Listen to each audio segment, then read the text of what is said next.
आज बुधवार है 21 अप्रैल 2021।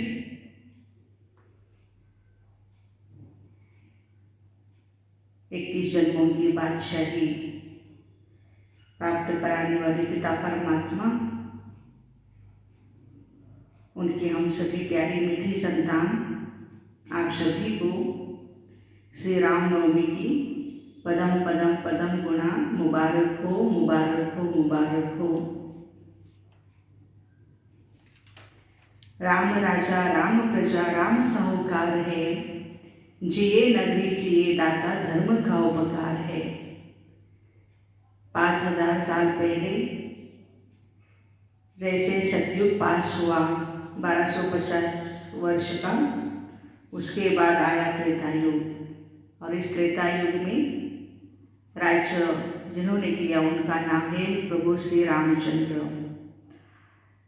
श्री सीता मैया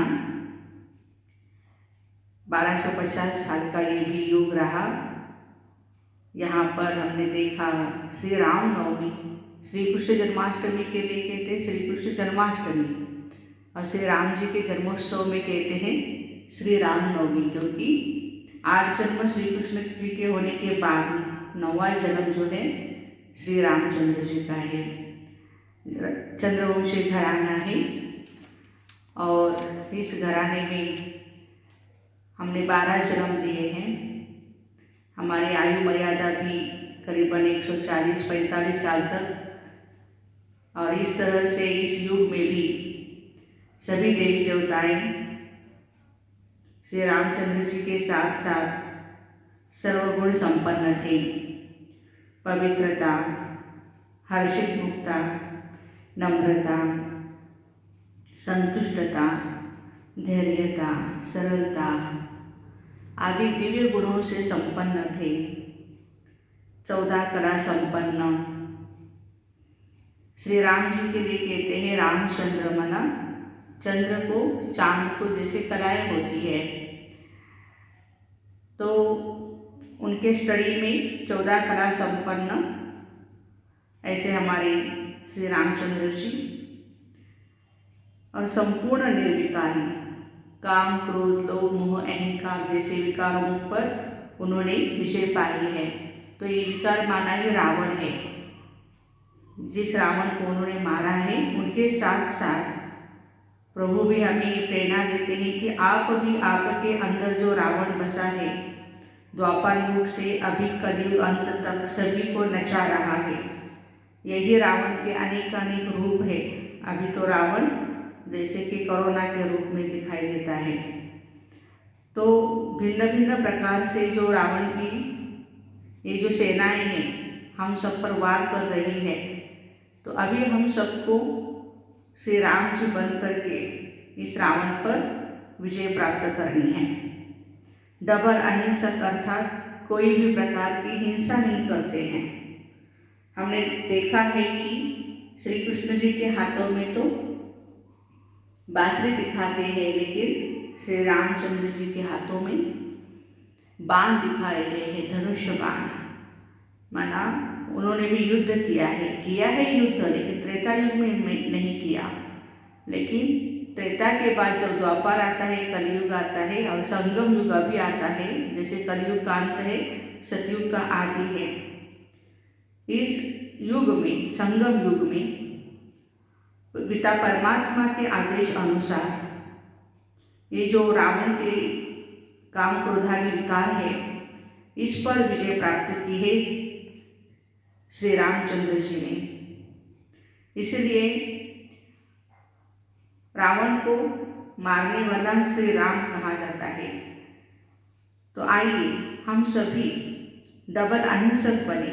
एक तो क्रोध से होने वाली हिंसा जो है, मारपीट है या किसी का खून करना है या और भी कोई बातें हैं, ऐसा पाप कर्म है, वो तो ना ही करें। और दूसरी बात काम विकार के वश होना, अर्थात ये भी एक प्रकार की हिंसा ही है। तो डबल अहिंसक प्रभु श्री रामचंद्र जी हैं और मर्यादा पुरुषोत्तम है।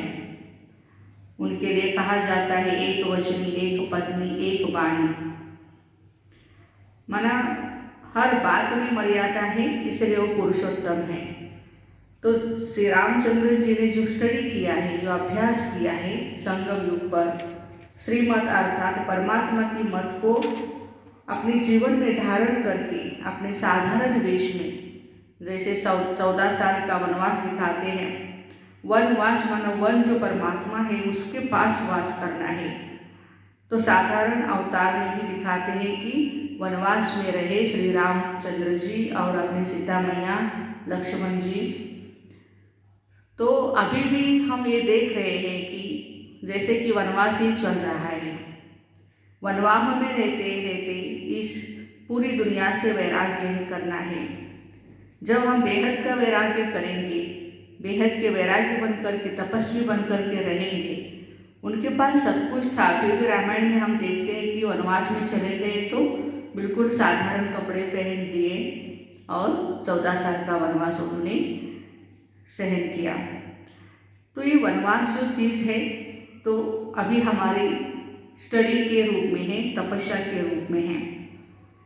प्रभु श्री रामचंद्र जी ने भी शिव जी को याद किया है और शिव जी से शक्ति प्राप्त की है, क्योंकि पता है हमने रामायण सुनी है, रावण भी था, शिव भक्त ही था, उसने भी शिव से ही सारी शक्तियाँ हासिल की थी। लेकिन वो बहुत घमंडी था, बहुत दूसरों को तकलीफ देता था और असुर था पहले वो ब्राह्मण ही, लेकिन आसुरी वृत्ति के कारण उसका विनाश करना पड़ा राम जी को। तो हमारे अंदर भी जो आसुरी प्रवृत्तियाँ हैं उनको हमें खत्म करना पड़ेगा। श्री राम जय राम कहते हैं। श्री अर्थात श्रेष्ठ, श्रेष्ठ माना परम पवित्र। तो पवित्रता का सागर जो परमात्मा है उनको हम जब याद करेंगे, आत्मा को भी राम कहा जाता है। जैसे परमात्मा शिव जी को भी राम कहते हैं, आत्मा को भी राम कहा जाता है। क्योंकि हमने देखा कि कभी कभी जब लोग कहते हैं कि नहीं हमारा